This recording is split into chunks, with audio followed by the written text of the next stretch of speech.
Estamos de volta ao Consciência Futebol Clube, um podcast com conteúdo aleatório e com muito propósito. Somos nós, Bruno Bretti, o Monkey Macaquito e Hélio Seco. Boa noite a todos. Estamos aqui para gravar mais uma pílula no dia de hoje. Pílula essa intitulada como Criacionismo não é ciência. Já chegamos com essa bomba. Dá play aí, Bruno, para a gente contextualizar o tamanho do problema. A Igreja Evangélica perdeu espaço na história.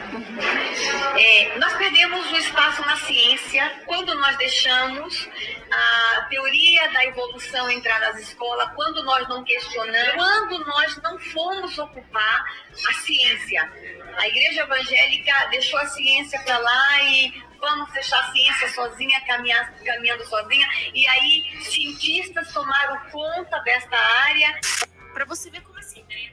Ou seja, temos que lidar agora com esse tipo de discurso, com esse tipo de fala dentro das escolas, como se houvesse uma régua, uma tábua de comparação no mesmo patamar entre criacionismo e evolucionismo. Conta mais aí, ô Monkey.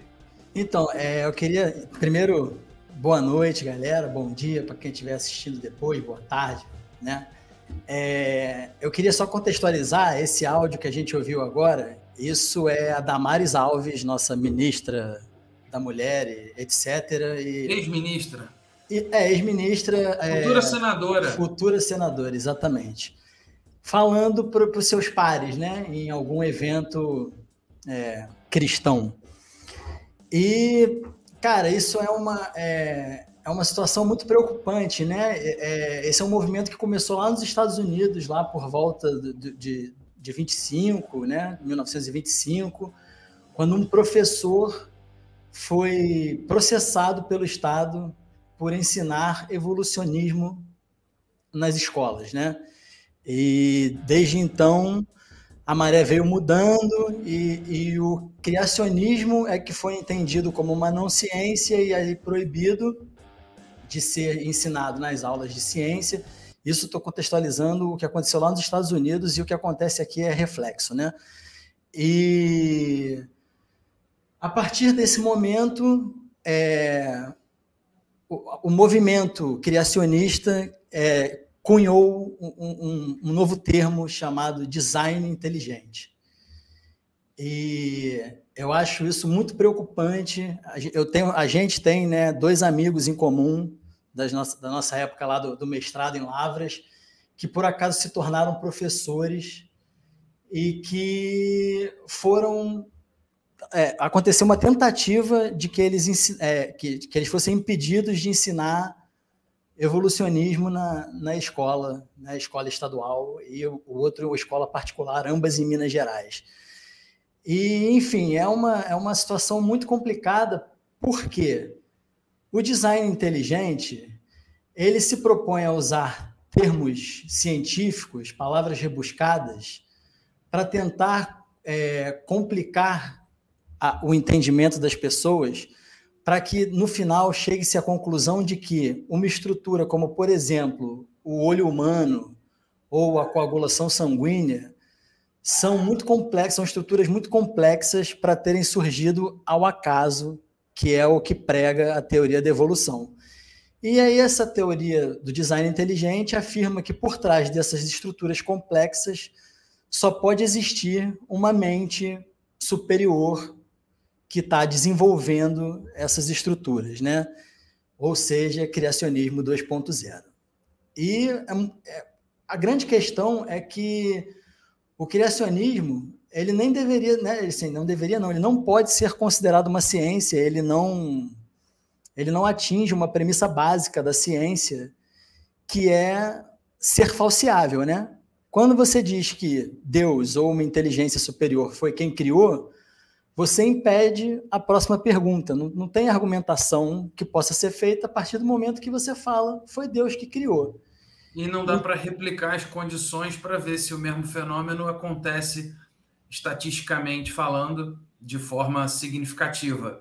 Então, exatamente. Não cumpre com a premissa de Karl Popper, né, popperiana, digamos assim, da ciência. Então, ele já começa não cumprindo duas premissas básicas, né, do que tornam as avaliações científicas, né? E tinha tempo que eu estava querendo falar sobre isso, porque é uma coisa que me preocupa muito. A gente está mudando um pouco do cenário do governo, né, aqui no Brasil atual, mas esse governo que está deixando, que teve pastores no MEC que trabalharam fortemente para que a teoria da evolução fosse substituída nos colégios por essa teoria do criacionismo 2.0, né?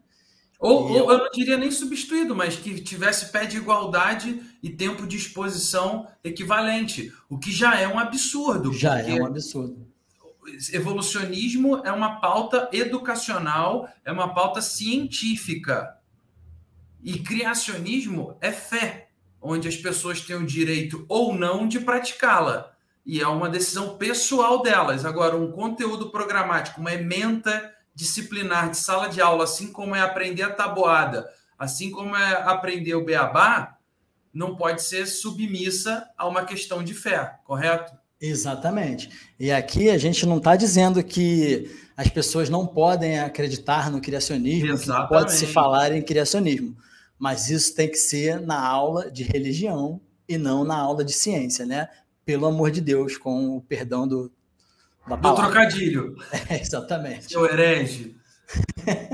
Mas, ó, o negócio é o seguinte, voltando um pouquinho à questão aí das premissas básicas, é impossível replicar um fenômeno justificado pelo ato divino e a falseabilidade das hipóteses também não é possível porque a gente não consegue ter nenhum tipo de premissa metodológica, enfim.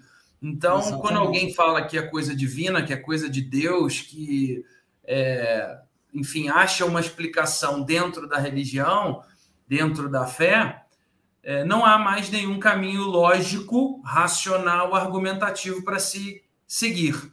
É impossível. Exatamente. Então, no final das contas, o que a gente deveria praticar é que as pessoas tenham, já inclusive que estamos dentro de um Estado laico, que as pessoas tenham liberdade para praticar a fé que lhes convém, seja em qual linha religiosa for, e também recebam o conteúdo, desde as escolas até as universidades, de acordo com que o nosso conhecimento histórico, científico, nos trouxe até aqui.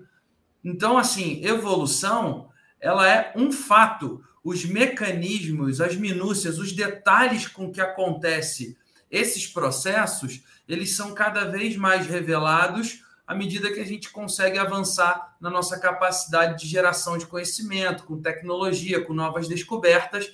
Isso sim se discute, inclusive novas sínteses da teoria evolutiva e tal. Agora, que ocorre evolução por mecanismos tais quais seleção natural, tais quais mutação, isso aí é fato consumado, não há o que se discutir, dona Damares.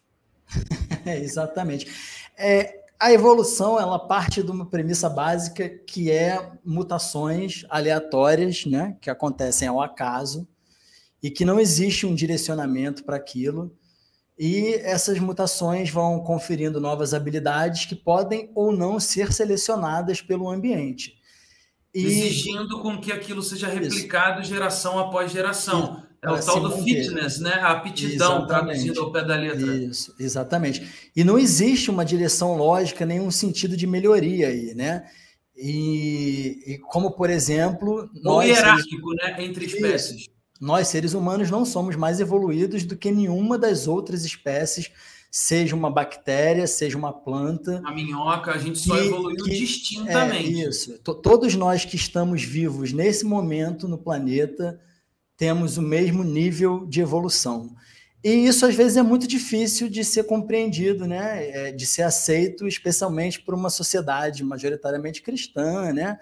E aí acabam surgindo essas... não queria chamar de bizarrice, né? Mas acabam surgindo coisas como a teoria... Abre espaço para um negacionismo dentro de sala de aula, onde haveria... Isso. E surgem coisas como o design inteligente, né? Eu tinha um livro, eu participei de um congresso que teve em comemoração dos 200 anos da teoria da evolução, que foi lá em 2009, e eu comprei um livro chamado Caixa Preta de Darwin. Eu comecei a ler esse livro e ele vem falando sobre várias situações que não poderiam ocorrer ao acaso, passo a passo, como a teoria da evolução prega, e que por trás disso, então, só poderia existir uma mente superior que estava desenhando aquilo ali. E aí eu fui pegar depois para ler, e esse livro ele foi impresso, ele foi publicado pela editora.